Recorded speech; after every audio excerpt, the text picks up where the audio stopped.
What is up, live 2D nerds and possibly new people to the channel? Hi, my name is Kira Mori and I involve myself with live 2D and VTuber stuff. This is my first ever sponsored video and I'm very excited. in this video, I'm going to talk about how I started taking commissions as a small artist on my previous art account on Twitter. If you're just starting out and need affordable equipment, I have a tablet review in the latter part of the video. Before I became a VTuber, I had an art account that didn't even reach 1,000 followers if I recall correctly.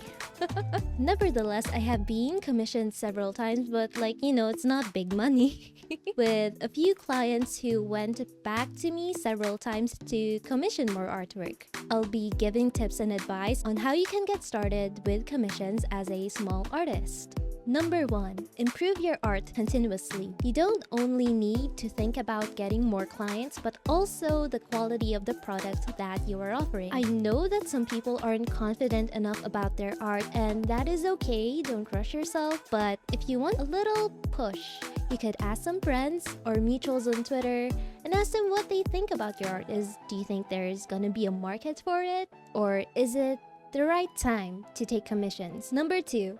Have affordable options, but this doesn't mean that you should underprice your work. Please do not underprice. I think it is important for small artists to have affordable options like colored sketches, since this gives potential clients a chance to dip their toes. They might like to see if you offer great service, communicate properly, and deliver the artwork on time. Okay, number 3, prepare well.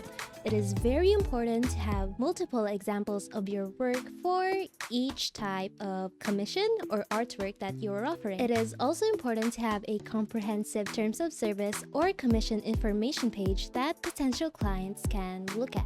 I recommend presenting these information using something like a card or a nicely formatted Google document.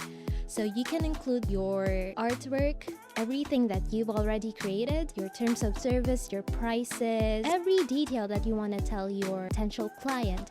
Make it easy for them. I'll also be linking my own terms of service in the description so you can see what I covered in there. It is definitely not perfect, that terms of service was just built up over time through experience and what I think the client should know, as well as, seeing a lot of Twitter drama. Number 4, be clear about the details. This is kind of related to number 3. So clients will appreciate it if you are able to give some kind of estimate of when the product will be done. I recommend putting this information in your commission information page. And also, when you are giving an estimate, I highly recommend giving a longer estimate than what it normally takes you. Like, for example, multiply it by 2 or 3, just to make sure that you're not likely to go over the deadline. It is also important that you show the potential client the process of commissioning you. Like, what are the steps? What happens in between? What happens during the commission? What kind of updates will you send? And how often are you gonna send them? And where are you gonna send them? That kind of stuff. Number 5, promos and raffles. You could also do promos and raffles to get yourself out there. I recommend only doing these from time to time, since doing these often won't be very good for business and the growth of your audience. Along with these, you can also offer a different variety of commissions depending on the season. For example, Christmas, Halloween, Valentine's, etc., or have some kind of unique twist compared to regular art commissions. So spice up your options a little bit. Number 6, hustle. This is the largest part of the process when I am taking commissions as a small artist. I search for several keywords on Twitter and just reply to anyone who's looking to commission something. I tend to not do these a lot in one sitting because I don't want to flood the people who are already following me with, replies of me looking really sad and wanting someone to commission me. I would also recommend using other social media to post your art and let people know that commissions are open. It's kind of like, don't put all of your eggs in one basket. I just exclusively use Twitter since I'm most familiar with it, and I didn't really use Instagram that much because of the amount of reposters and people stealing art. But I'm just trying out now since I want to have all of my artwork in one place. Yeah. Number 7. Create a different type of content. This is not really related to, doing commissions themselves. This is more of like helping yourself to be more known. Also, this isn't really required, but I find that creating a different type of content grows your audience more, and in turn, you will get more potential clients. You could create tutorials, make custom brushes, show your art process, which is kind of like a tutorial, but yeah, have a little more variety when it comes to the content that you're making.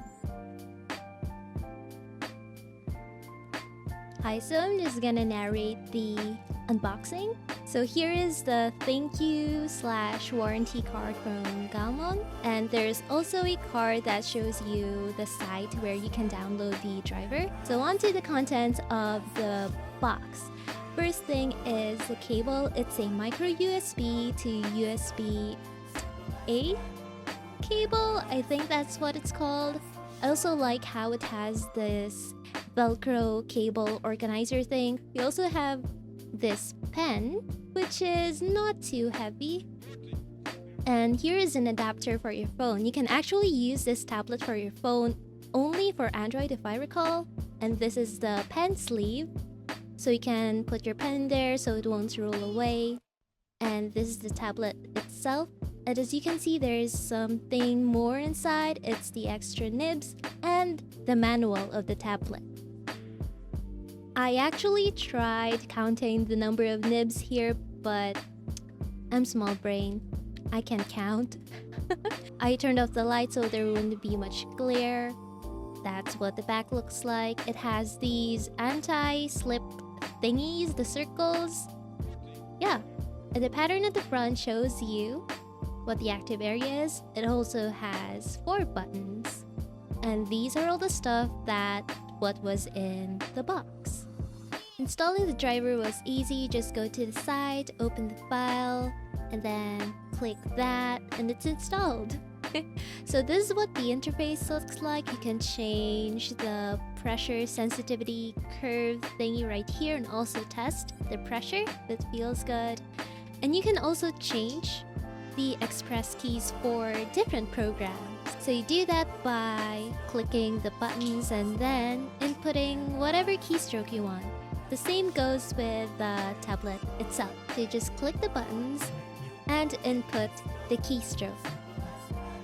Before I start with the pros and cons of the tablet, I just want to mention that Gaomon is having a sale until July 18th. So if you want to get this tablet, be sure to get it from them so you could save a little money. For the pros of the tablet, the texture is different from the other tablets that I have already used. I've used a I've used a Wacom Bamboo and a Huion Canvas 13. I really liked the texture of this tablet because it gives you the feeling that it's not gonna scratch, if that makes sense. Though this might not be, fine for some people since they might want something that's matte. This tablet has kind of a tarpaulin plastic feeling. That's why I mentioned that it has a sturdy feeling. I also like the pen very much since it's neither too light nor too heavy compared to the pen of my Huion Canvas 13. The weight distribution is a little bit different. It's more equally distributed while the pen of the Huion Canvas 13 has more weight at the end of the pen. The pen also has 2 buttons, which I honestly find very surprising for a tablet at this price. I also really like how there are express keys on the tablet despite its price again, because express keys are really handy, especially for people who have cramped workspaces and it might be difficult for them to reach their keyboard. And the last pro is the tablet is really sensitive. I'm honestly still getting used to using high sensitive tablets coming from a Wacom Bamboo, which has like 1024 levels of pressure compared to 8,000. This is honestly really good for someone who is too lazy to change brush sizes. So the cons for this tablet for me is that the nib sinks a little bit when you're pressing on it, and this might be a big turnoff for some people. Takes a little while to get used to it. And second, the cable that is used to connect the tablet to the computer is a micro USB to USB-A type cable, which is honestly pretty outdated, and you might not have these kinds of cables at home. Final con for this tablet is that it's small, because I've recently gotten used to using a bigger tablet and my laptop has a really big screen. So the discrepancy in size is really big. I tend to overshoot a lot when drawing, but I think that people can get used to this. For me, it's not really a good size because of how my wrist would hurt if I use a small tablet for a really long time. So that is it for the video. Thank you so much for watching, and I'd like to thank Gaomon again for sending me a tablet to review. Let me know in the comments if you found my tips helpful, or maybe tell me some of your commission experiences. I'll see you in the next video. Bye.